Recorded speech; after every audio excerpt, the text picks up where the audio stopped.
इस बार चारधाम यात्रा में सामने आई अव्यवस्थाओं से सबक लेते हुए साल 2025 की यात्रा व्यवस्थाओं की तैयारियां तेज होने लगी है। आगामी यात्रा में यात्रियों के साथ साथ स्थानीय व्यापारियों के हितों को देखते हुए प्लान तैयार किया जा रहा है। आखिर क्या होने जा रहे हैं बदलाव, इस रिपोर्ट में देखिए। 16, 18, 20 घंटे खड़े हैं। तैयारी है भैया, समस्या की किसी का प्रशासन में किसी तरह से कोई सहयोग नहीं है, कोई कुछ नहीं बता रहा है। इस बार उत्तराखंड में 10 मई से शुरू हुई चारधाम यात्रा की शुरुआत में बड़ी संख्या में यात्रियों के पहुंचने से कई तरह की अव्यवस्था सामने आई थी। अव्यवस्थाओं का आलम ये रहा कि यात्रियों से लेकर स्थानीय जनता को भी परेशानियों का सामना करना पड़ा। ज्यादा ट्रैफिक के कारण जाम की स्थिति भी बनी रही। लेकिन इस बार की गलतियों और अव्यवस्थाओं से सीख लेते हुए 2025 यानी अगले साल होने वाली चारधाम यात्रा में कई बदलाव की संभावना है, जिसके लिए तैयारियां भी शुरू हो चुकी हैं। चारधाम यात्रा में क्या कुछ बदलाव होंगे, इस पर भी एक नजर डालते हैं। इसमें सबसे पहले टोकन सिस्टम लागू होगा, जिससे धामों में लंबी लाइन से राहत मिलने वाली है। डिस्प्ले के माध्यम से टोकन नंबर को प्रदर्शित करने की व्यवस्था होगी। इस व्यवस्था से यात्रियों को अनावश्यक खड़ा नहीं रहना पड़ेगा। देखिए, अभी पहले तो इसको हम एग्जामिन करेंगे कि कितना फिजिबल है, नहीं है, और अगर लगता है कि इसके पॉजिटिव परिणाम आ सकते हैं तभी इसको इम्प्लीमेंट करेंगे। अगले साल की जो यात्रा है उसको लेकर के इसको हमने प्रपोज़ किया है, इसको एग्जामिन करवा रहे हैं। जहाँ तक आपने कहा इसके क्या लाभ हो सकते हैं, उसका सबसे बड़ा लाभ ये है जो श्रद्धालु वहाँ पहुँच रहे हैं वो अनावश्यक बहुत लंबा लाइन में खड़े होने से बचेंगे।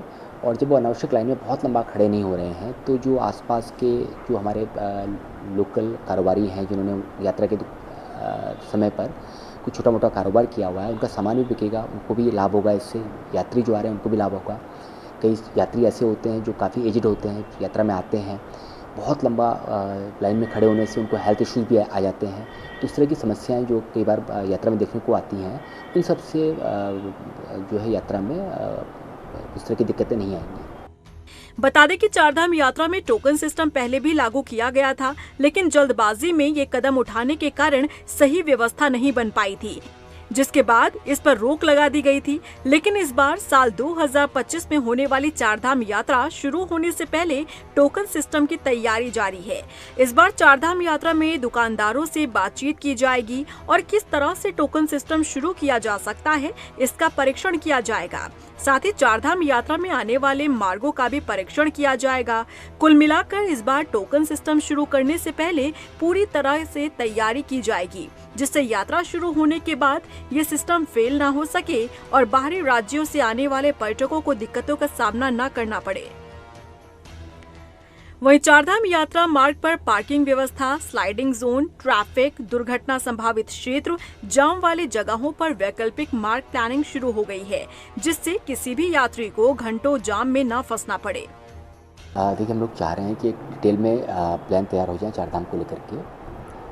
उसमें SOPs बने, स्कीम्स हमारी हों कि जब ट्रिप किसी पॉइंट पर हो रहा है तो उसको हम कैसे रिलीज़ कर सकते हैं। कहीं पर अचानक से लैंडस्लाइड की समस्या आ गई तो जो वहाँ पर लोग फंसे हुए हैं उनको कैसे आसपास के जो भी टाउन्स हैं वहाँ पर कैसे शिफ्ट कर सकते हैं। तो ये सारी चीज़ें हैं, जैसे लैंडस्लाइड वाले एरियाज़ हैं उनको आइडेंटिफाई करना, इसके अलावा और कौन कौन से इश्यूज़ आ सकते हैं उनको आइडेंटिफाई करना और उनके हिसाब से एक डायनेमिक प्लान तैयार करना, जिसमें कि डिफरेंट टाइप की स्कीम्स हों, डिफरेंट टाइप के प्लान्स हों कि अगर रूटीन में ट्रैफिक चल रहा है तो हमारा ये स्कीम इम्प्लीमेंट होगी, और अगर ट्रैफिक बढ़ रहा है, किसी पर्टिकुलर पॉइंट पे प्रेशर बन रहा है तो हम उसको कैसे चेंज करेंगे।